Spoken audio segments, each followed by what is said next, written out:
What happens to your body when you walk barefoot?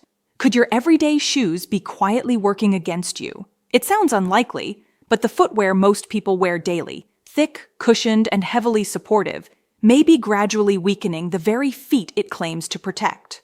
Over time, especially past the age of 40 or 50, this can contribute to weaker foot muscles, compromised posture, and a greater risk of losing balance. What's surprising is that something as simple as a few minutes of barefoot walking each day may begin to reverse some of these effects. Here's what actually happens inside the body when you start walking without shoes. What barefoot walking actually is. Walking barefoot, sometimes called grounding or earthing, means allowing the soles of your feet to make direct contact with natural surfaces such as grass, soil, or sand.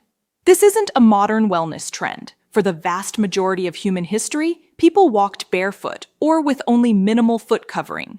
The foot evolved to feel, flex, and respond dynamically to the ground beneath it. Modern footwear fundamentally changes this. Thick soles reduce sensory input and absorb the mechanical work the foot was designed to do itself. The foot becomes a passenger rather than an active participant, and that's where problems quietly begin. 1. Stronger feet and better balance. The human foot is architecturally complex, containing over 100 muscles, tendons, and ligaments working in coordination to support the entire body. But muscles that aren't used weaken over time. Research into foot mechanics suggests that heavily supportive shoes gradually reduce muscle activation. The shoe compensates so the foot doesn't have to. When walking barefoot, particularly on natural surfaces, the toes spread and grip. Small stabilizing muscles engage, and the foot adjusts constantly to uneven terrain.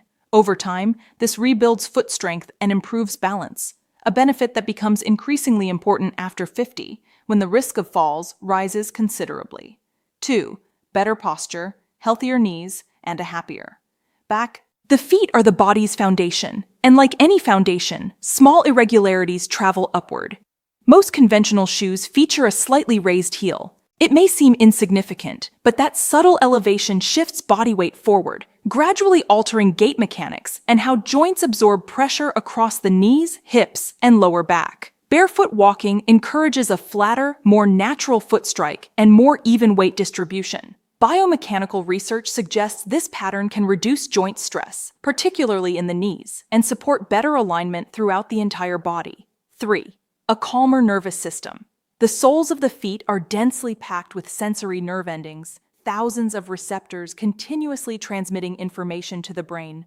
When walking barefoot on natural ground, that sensory input increases substantially. This heightened stimulation can activate the parasympathetic nervous system, the branch responsible for rest, relaxation, and physical recovery. For many people who spend most of their day in a state of low-level tension, this shift is noticeable. Early studies on grounding suggest that direct contact with the earth may reduce stress, elevate mood, and promote a sense of calm, even if the precise physiological mechanism is still being investigated. The subjective experience, however, is widely reported and very real. 4. Potential benefits for sleep and inflammation. Inflammation underlies many common complaints: joint discomfort, fatigue, disrupted sleep. Some early-stage research suggests that contact with the earth may influence the body's electrical balance and its inflammatory response. Findings in this area, while still preliminary, point toward improvements in sleep quality, muscle recovery, and general well-being. Even brief, regular barefoot contact with natural surfaces may support the body's innate recovery processes. 5. Sharper brain-body coordination. Each step taken barefoot sends the brain a detailed stream of information about texture, pressure, and surface irregularity.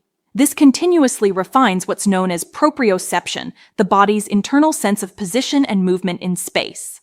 Proprioception naturally diminishes with age, and its decline is closely linked to slower reaction times, reduced coordination, and higher injury risk. Barefoot walking effectively trains this system, keeping the brain's spatial awareness sharp. In this sense, it doesn't just condition the feet, it conditions the brain.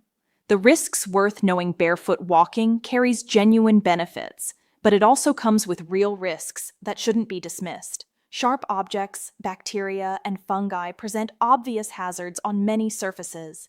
people whose feet are unaccustomed to unsupported movement may experience strain, particularly if they increase barefoot time too quickly. For individuals with diabetes or peripheral nerve damage, the stakes are higher. What might be a minor abrasion for most could become a serious medical issue for others. It's also worth recognizing that surfaces matter enormously. Gentle grass and soft sand are very different propositions from hard concrete. Starting slowly and choosing surfaces carefully is essential.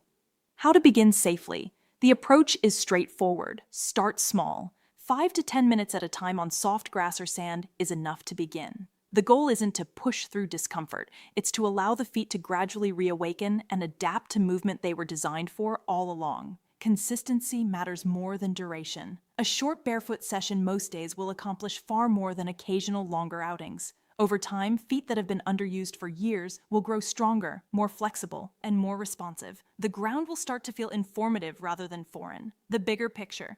Barefoot walking isn't a cure or a quick fix, but it may restore something that modern life has gradually eroded. Feet that function as they were designed to, a more stable sense of balance, and a nervous system that gets regular reminders to slow down.